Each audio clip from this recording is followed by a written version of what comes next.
Mesdames et messieurs, bonjour et bienvenue dans cette première édition de la journée.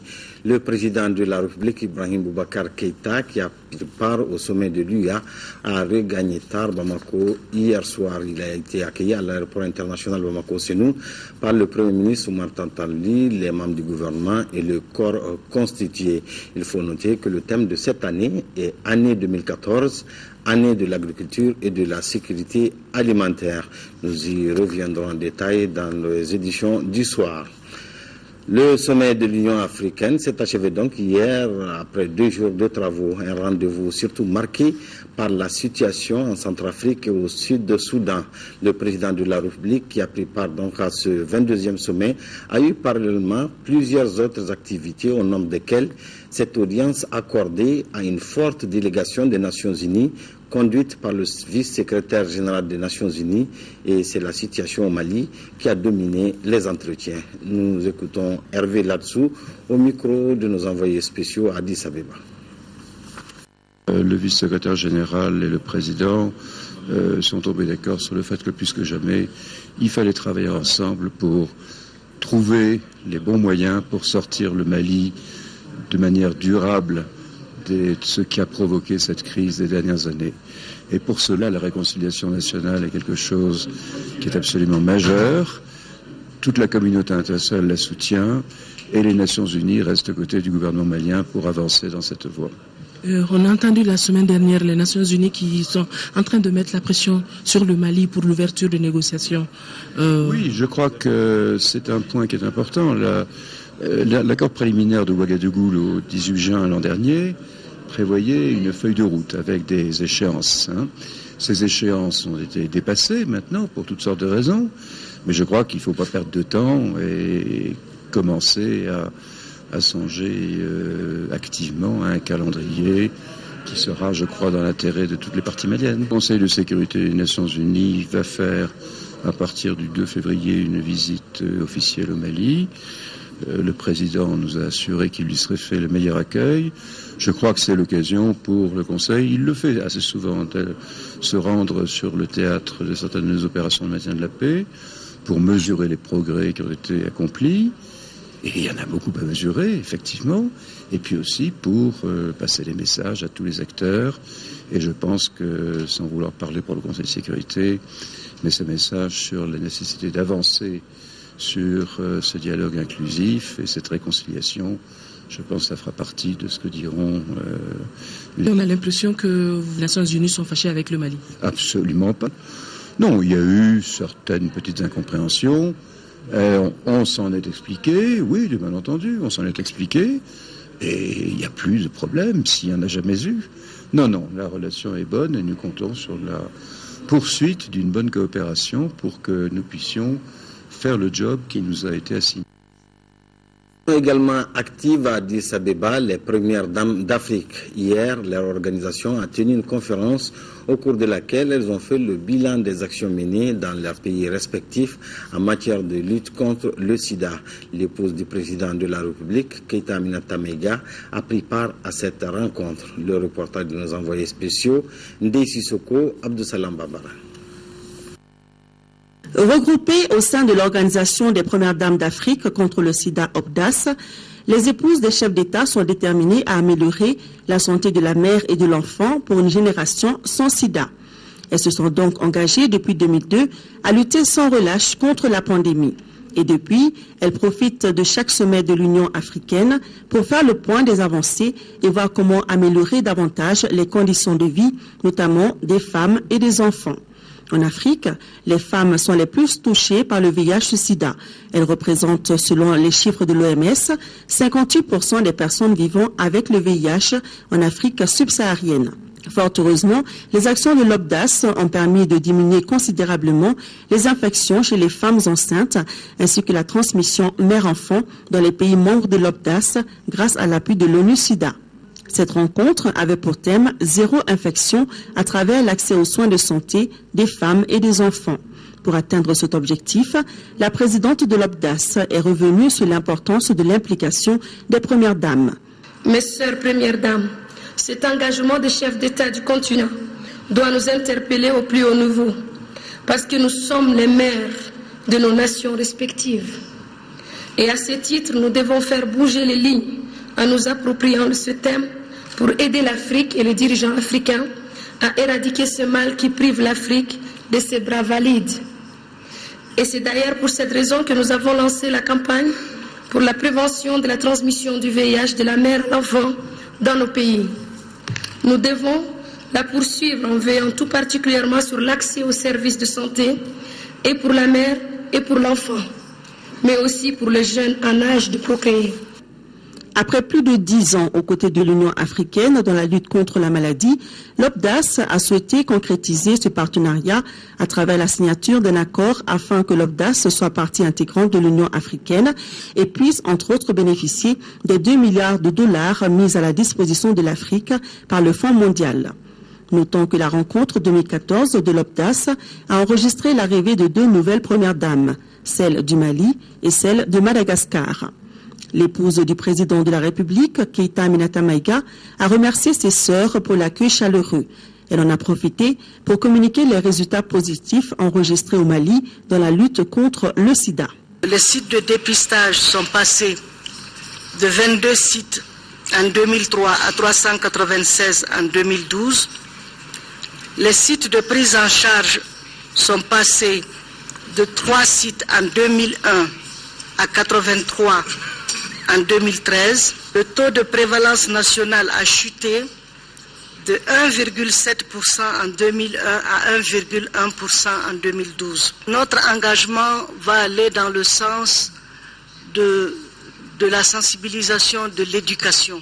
L'éducation permet en tout cas de progresser par rapport à la lutte contre le VIH ou d'autres maladies, contre le palu. J'espère que main dans la main, comme il a été dit, en nous engageant, nous les premières dames, mais d'abord nous les femmes, nous les mères, parce que lorsque vous êtes mère, vous avez ce droit d'éducation des enfants. Les premières dames d'Afrique, ayant conscience de l'ampleur considérable de leurs tâches, proposent que les mesures préventives soient appliquées de façon effective afin de faciliter davantage l'accès aux services de santé pour les femmes et les enfants. Tout en posant pour la photo de famille, elles se sont engagées à organiser chacune dans son pays des campagnes massives de sensibilisation pour un continent libéré du sida. Retour à Bamako, 40% des 3,2 milliards d'euros promis au Mali par les bailleurs de fonds ont été décaissés. Promesse faite lors de la réunion des donateurs tenue le 15 mai 2013 à Bruxelles. C'est ce qui ressort d'une rencontre qui a réuni hier après-midi autour du Premier ministre, les membres de la Troïka et certains ministres. La rencontre prépare une autre réunion des donateurs qui se tiendra au mois de février à Bruxelles. Une rencontre à laquelle prendra part le chef du gouvernement. Un reportage de Brahma Traoré. Autour du Premier ministre Oumar Tatamli, certains du gouvernement et ceux de la Troïka, entendez là les partenaires techniques et financiers. Ensemble, ils font le point des 3,2 milliards d'euros promis au Mali lors de la réunion des donateurs le 15 mai 2013 à Bruxelles. 9 mois après cette réunion, le décaissement s'est fait à la satisfaction des autorités maliennes. Les résultats de ce point de vue-là qui nous ont été présentés aujourd'hui sont tout à fait intéressants, puisque le point qui a été fait des annonces de Bruxelles indique que dans 1900 milliards, 1902 exactement, qui ont été annoncés. Sur ce montant, 1400 milliards ont déjà fait l'objet de conventions de financement, d'accords de financement ont été signés, donc les montants ont été engagés. Et sur ce montant de 1402, 767 milliards ont déjà fait l'objet de décaissement. Donc on est à des niveaux de décaissement qui sont tout à fait significatifs. 9 mois, nous sommes ainsi parvenus à des niveaux d'engagement de ressources tout à fait élevés et de décaissement effectif qui sont tout à fait importants. Au total, 40% des 3,2 milliards d'euros ont été décaissés. Le fonds permettra au Mali de relancer son économie, de faire face aux défis de la reconstruction et de la réconciliation post-crise notamment. Les partenaires techniques et financiers se réjouissent du respect de certains engagements pris par le Mali, parmi lesquels l'organisation des assises nationales sur le Nord, les états généraux de la décentralisation et le combat engagé contre la corruption. Je voudrais quand même aussi souligner que, à part des chiffres, ce qui est aussi très important dans cette phase sortie de crise, qu'on se coordonne bien D'abord entre les PTF, secondo avec le gouvernement de Mali, pour avoir un bon sens sur les priorités. Donc, pour être capable de travailler efficacement. Et à cette but servent les réunions que nous avons et qui était une initiative excellente du Premier ministre. Et donc, la première réunion qu'on a eue cette année 2014 était d'une importance, tenant compte du fait que la conférence de Bruxelles va se passer la semaine prochaine. Le Premier ministre Oumar Tatamali conduira la délégation malienne à la réunion de Bruxelles 2 prévue ce mois de février. Une réunion qui vise à faire le point des promesses de dons et de dégager de nouvelles stratégies en vue d'accélérer le processus. Éducation, bientôt des lycées pour les cercles de Tomignan, Djenné, Baraouli et Gourmara-Rousse. Les travaux de construction subventionnés par l'Agence française de développement à hauteur de 5 milliards de francs CFA viennent d'être rétrocédés au Conseil des cercles concernés. Les documents ont été signés hier matin au ministère de l'Éducation. Par la même occasion, le lycée Bouyagui Fadiga bénéficiera lui aussi d'un appui pour sa réhabilitation. Agali Agissa. Le rapprochement de l'école des apprenants est l'une des ambitions des autorités scolaires. Le programme d'investissement pour le secteur de l'éducation, qui est à sa 3e phase, s'inscrit dans ce cadre. Et pour contribuer à l'atteinte de cet objectif, l'Agence française de développement apporte une subvention de 5 milliards de francs CFA pour la construction de 4 établissements de l'enseignement secondaire général dans 4 cercles du Mali et la réhabilitation du lycée Bouyagui Fadiga dans le district de Bamako. Le projet PIS 3, qui nous rassemble, s'élève à 8 millions d'euros. Sa principale composante, de 5 millions d'euros, concerne la construction et l'équipement de 4 lycées dans les cercles de Baroueli et Tomignan, région de Ségou, Djenné, région de Mopti, et Gourmara-Rousse, région de Tombouctou. Cette composante comprend également le lycée Bouyagui Fadiga, qui bénéficiera, dans le cadre de ce concours, de la réhabilitation complète des bâtiments existants, de la reconstruction et l'extension d'un bâtiment de 6 classes et la construction de 4 blocs de 8 latrines. Pour chacun de ces lycées, le projet prévoit la fourniture de tous les mobiliers. Au total, environ 3000 élèves bénéficieront de la construction et de l'équipement de ces nouveaux lycées.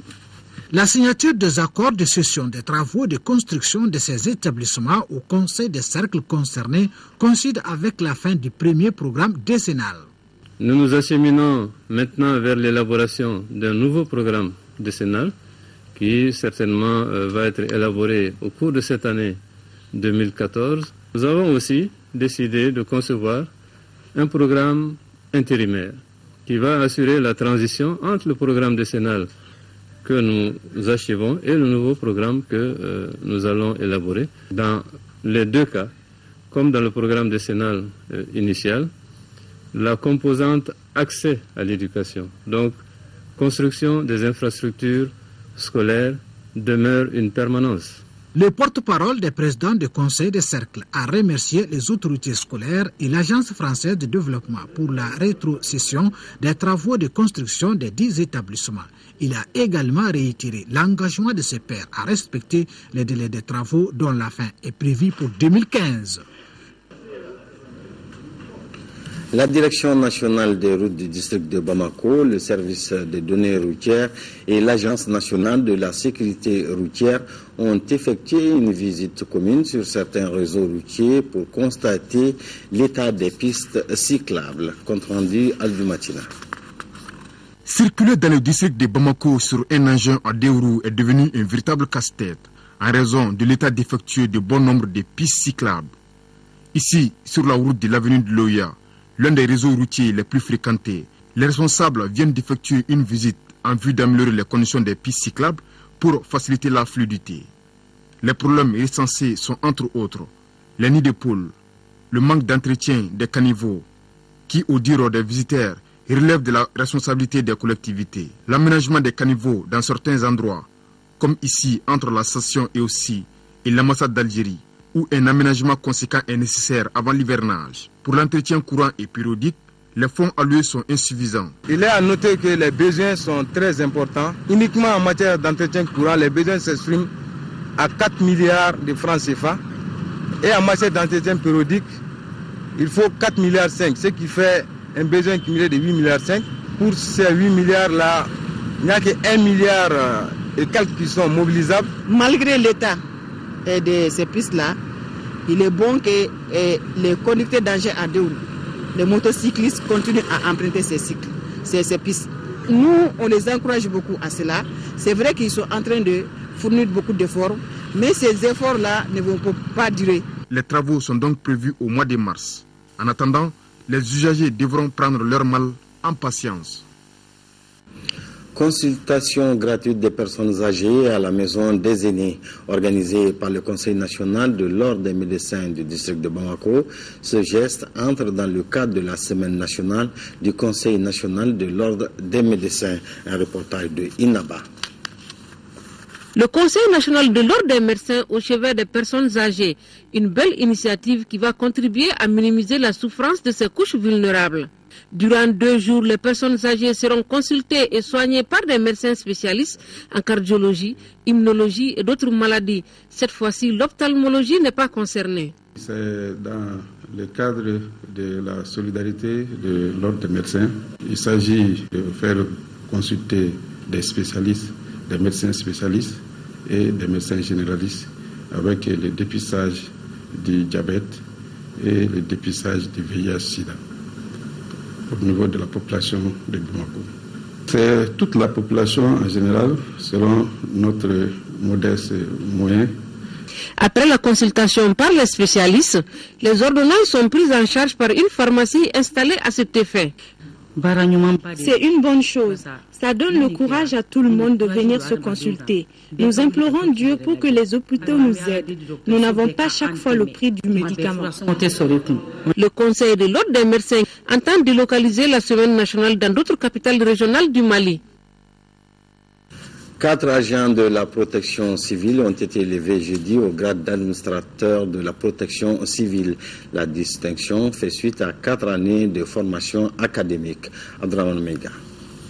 Ces désormais administrateurs de la protection civile ont suivi une formation académique de 4 ans en génie informatique, en gestion des ressources humaines, en droit et en administration des travailleurs sociaux. Cette formation académique, doublée d'une formation professionnelle de 3 mois, a permis aux stagiaires de la promotion Yaya Ouattara de se familiariser avec un certain nombre de concepts, notamment la gestion opérationnelle, le commandement, les relations publiques et la connaissance du Mali et ses institutions. De cette école, nous sortons avec une somme de connaissances de nous hisser à la hauteur des attentes de la hiérarchie de la protection civile et du Mali tout entier. Après avoir félicité les stagiaires pour leur assiduité, le directeur de l'école de la protection civile a demandé aux stagiaires d'être désormais le porte-drapeau de la profession, de respecter les valeurs cardinales qui ont toujours caractérisé le parrain de la promotion, le colonel-major Yaya Ouattara. L'administrateur de protection civile n'est rien sans les techniciens, qui ne peut plus rien faire sans l'agent technique. Ce n'est pas une fin en soi d'être administrateur, mais plutôt une responsabilité à assumer et des comportements à adopter. Pour permettre à la protection civile d'atteindre les objectifs de sa mission dans un pays en pleine expansion, Djibril Tamboura pense aujourd'hui qu'il est plus que jamais nécessaire de doter cette corporation paramilitaire en moyens adéquats tout en poursuivant la formation continue des soldats du feu. Festival au désert, la caravane de la paix est à Djiboua, à 205 km au nord de Ouagadougou. Dans la province du Sourou, les organisateurs du Festival du désert offrent 2 spectacles aux 12 000 réfugiés maliens. Des artistes tels Aïra Arbi et Génération Tartagalt du Maroc animent ces soirées. Envoyés spéciaux, Aliou Touré et Moïse Traoré.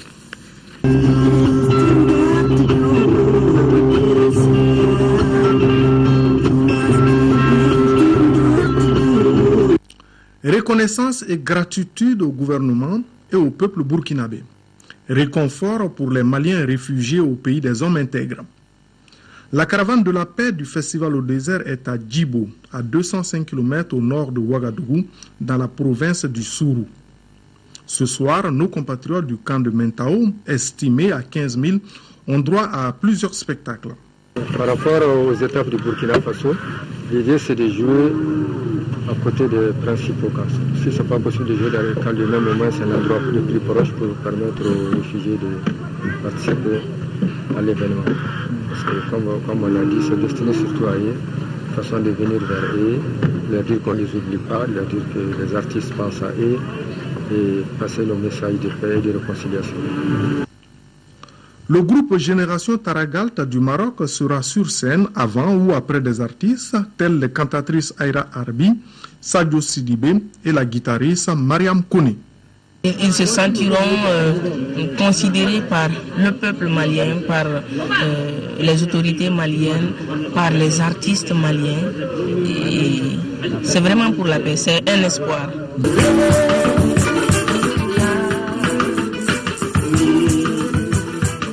Artiste originaire de Kidal, basé à Bamako, le groupe Amanar est également de la caravane de la paix.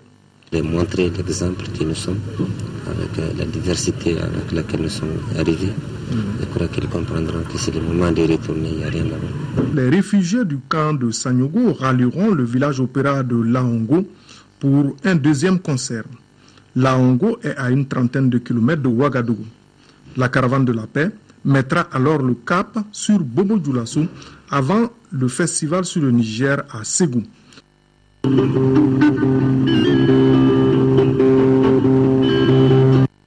Fin de cette édition, merci de l'avoir suivi. Prochain rendez-vous d'info le soir avec Ibrahima Djombili. Bonne suite des programmes de l'RTM.